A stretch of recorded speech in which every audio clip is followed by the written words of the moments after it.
minha voz. E vamos lá, cara. Agora esse vídeo aqui, ele vai falar do Michael Jackson. Bora ver.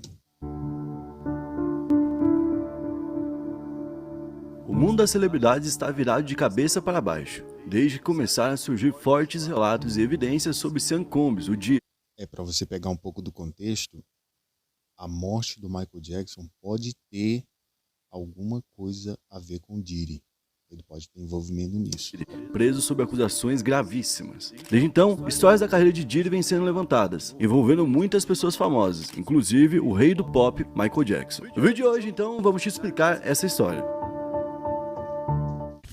E aí pessoal, beleza? Meu nome é Bruno Fabio, esse aqui é o Planeta Novo e se você não é inscrito no canal, vai se inscrever agora e deixar o seu like para ajudar a gente. No vídeo de hoje a gente vai falar sobre o Michael Jackson, sobre quando ele faleceu e as teorias desse momento. Hoje então eu tô com o Digo Black aqui por trás da câmera Steak, que vai me dar a meta de likes. O meta de like eu já quero 12.340 likes. 12.340 likes então, gente, ajuda a gente a bater aí, que vocês estão batendo todas as metas de like, a gente só tem a agradecer com isso, certo? Então continue clicando no like e também quem ainda não se inscreveu, mais de 50% da galera que tá assistindo ainda não se inscreveu. Se inscreva e ajuda a gente a chegar, quem sabe, aí nos 4 milhões, certo? Bom, a gente vai falar então sobre Michael Jackson e essas teorias partem das inimizades ou dos algozes do Michael Jackson durante a vida dele, né? Muita gente vai lembrar... Caraca, eu não imaginava que o Michael Jackson tinha algum inimigo. Por exemplo, que o Michael Jackson ficou famoso muito pequenininho, que o pai dele teve uma relação muito conturbada com ele, que era uma relação abusiva desde pequeno. Quando ele tinha 5 anos, ele já era o aço da família, toda a família dele cantava, basicamente todos eram artistas, e mesmo assim ele era o aço. Não teve uma infância, né, velho? E por isso ele tinha responsabilidades a mais,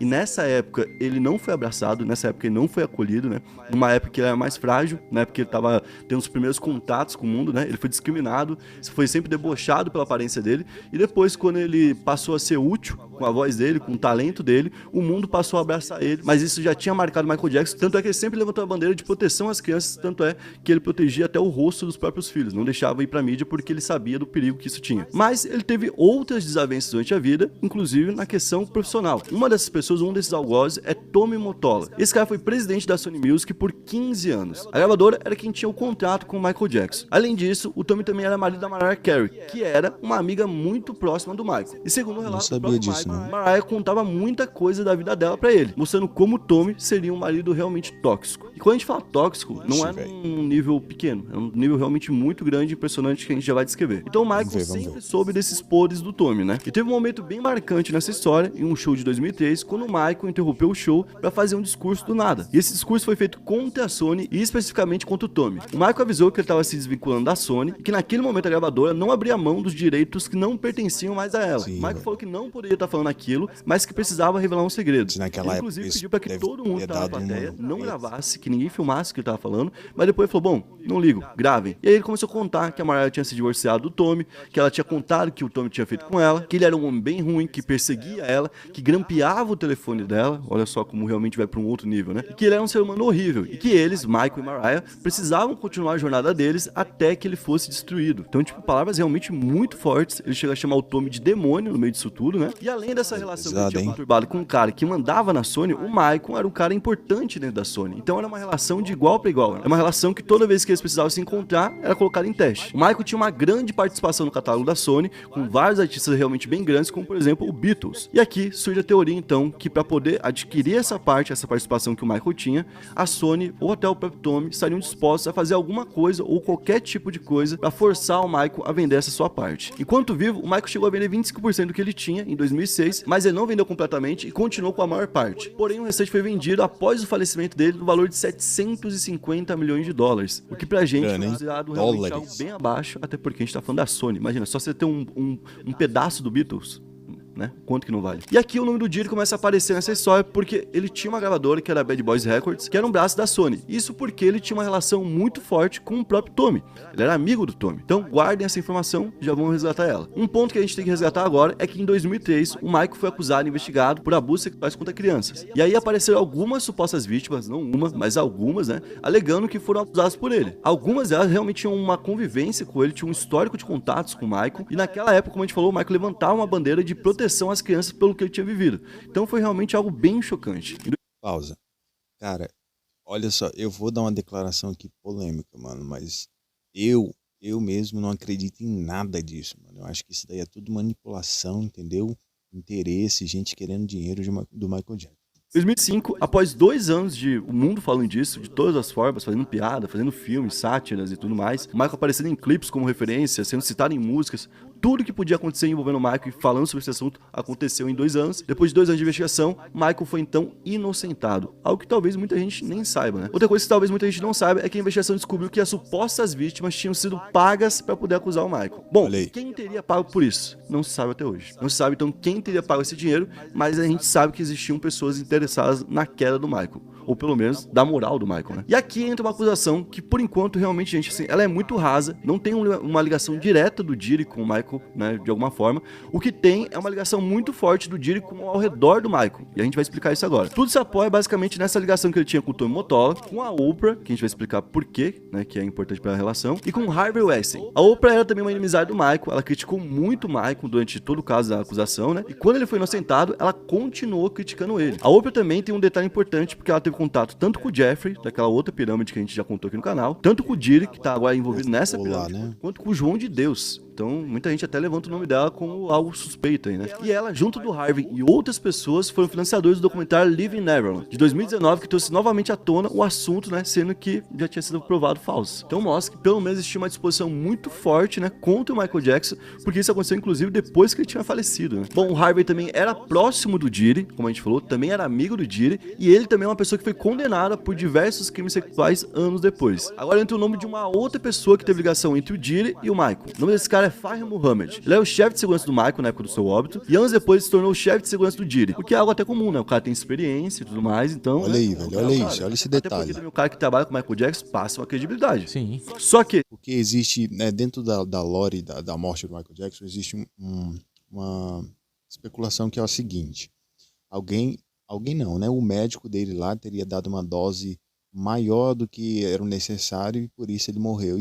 E dizem que isso foi tudo premeditado, sabe? Segundo o processo do produtor Lil Rode, que trabalhou com o Diddy em 2022 e 2023 e acusou ele de assédio sexual e agressão, o Fahim seria conhecido como resolve problema. Ele abafa todo tipo de problema e pessoas. Ele fala abafar inclusive entre aspas, né? Ele abafa os problemas e pessoas. Inclusive, ele seria o cara que resolveria qualquer tipo de problema com a polícia de Miami ou da Califórnia, que são locais bem distantes um do outro, tá, gente? Então ele seria um cara com muitos contatos, e o detalhe maior é que esse cara não é tão velho assim. Quando ele era o chefe de segurança do Michael Jackson, ele tinha 21 anos, cara. O que não é tão comum, né? É muito Vamos para pensar, um cara com 21 anos, ser o chefe de segurança do Michael Jackson, não é algo que a gente espere, né? Mas enfim, o Lil Rode chega a citar um caso que aconteceu em 2022, onde o Diddy, ou o filho do Diddy, porque isso também foi encoberto pelo próprio Fahim, teriam atirado em um amigo do filho do Diddy, isso no banheiro de um estúdio. Então rolou o tiro, tanto o Diddy quanto o amigo dele sumiram no local, o Lil Rode com outras pessoas ajudaram a fazer os primeiros socorros, o cara foi atendido de uma forma paralela para não ir pro hospital e explanar tudo, e o Fahim acobertou toda a situação. Então, tipo assim, imagina, né?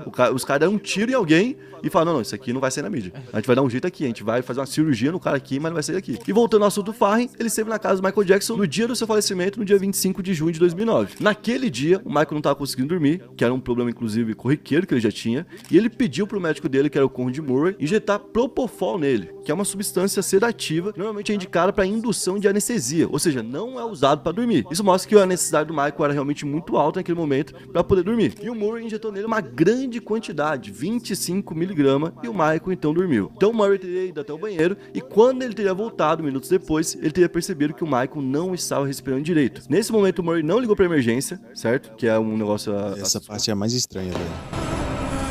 Imagina só, como é que o médico vê o paciente ali, pois segundo ele, daquele jeito, e fica por isso, velho, não vai correndo levar o cara pra emergência, que isso? Foi fixo na casa, e porque ele não sabia o endereço exato para poder passar, que é uma desculpa bem esfarrapada, bem mal Google Maps, meu filho, isso é em 2009, não tinha ainda, é?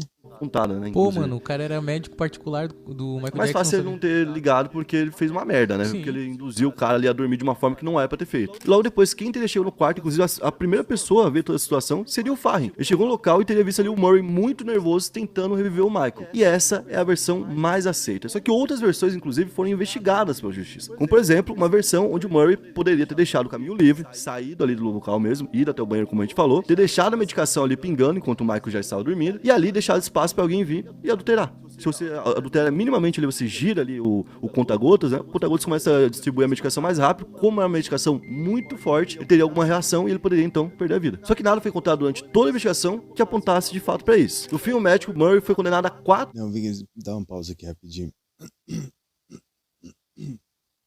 E as conspirações, né, que existem ou existiam sobre o Michael Jackson ainda tá vivo.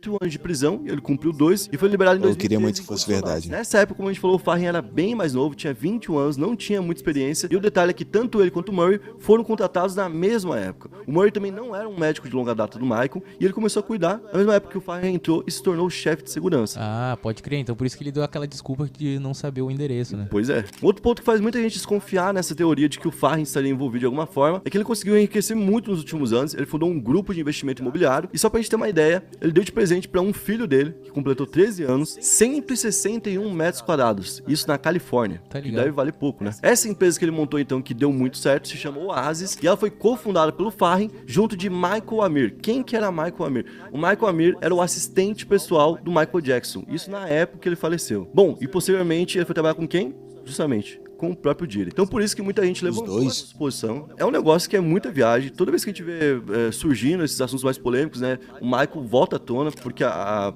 morte dele não é aceita até hoje. Eu acho que talvez é essa sensação que fica, tá? Tipo, poxa, o cara foi muito cedo. Tem que ter alguma explicação. Ele tinha 50 anos, né, gente? Por que esse cara foi tão cedo? O cara vivia tão bem, como é que... Errou ali a medicação e ele faleceu. Mas, de fato, esses indícios, né, que não são provas, são indícios. Esses indícios, que são caminhos até algo, né, são muito fortes. E são muitos. Tem muita gente que estava próximo do Michael naquela época, que a gente olha e fala, por que esse cara tava lá? Como, por exemplo, o caso do Farren, que tinha 21 anos, por que esse cara tava lá? E tem as questões do próprio Michael. O Michael chegou a reclamar da segurança dele, porque em algum momento ele perdeu o contato com os caras, não sabia mais quem eram as pessoas, e ele falou que ele se sentia sequestrado o tempo todo, porque não podia sair. Se fosse sair, os caras falaram, não, pra sua segurança você não pode sair. E eram pessoas que ele não tinha contato, não tinha confiança. Então ele tava numa situação de novo, triste, que né? não tinha o que contar e se sentia isolado. Tanto é que nesse dia ele pediu pra ser dopado, e no fim a gente acabou perdendo o Michael. Antes de continuar aqui, a gente queria falar um pouco da nossa parceira. Se você ainda não conhece a Stake é um site para maior de 18 anos, para quem curte a... Acho que acabou o vídeo, né? Aí jogos como, Uma por passadinha exemplo, pra Premier frente. League, forma graça de dizer daquele 20 anos na Copa. Eu acho que acabou o vídeo, né? Dessa teoria e que a gente pode levantar, olha, isso aqui realmente é um pouco suspeito. E o que de fato é viagem, né? E o pessoal tá enchendo linguiça aí nos outros Tem vídeos. que separar bem as coisas. Beleza? Tamo junto, até a próxima. Valeu, é nóis. Gente, ó, hoje demorou um pouco o vídeo porque eu tive um probleminha aqui na internet. Mas é isso aí, vamos continuar acompanhando esse caso aí. Vocês estão gostando? Tá legal?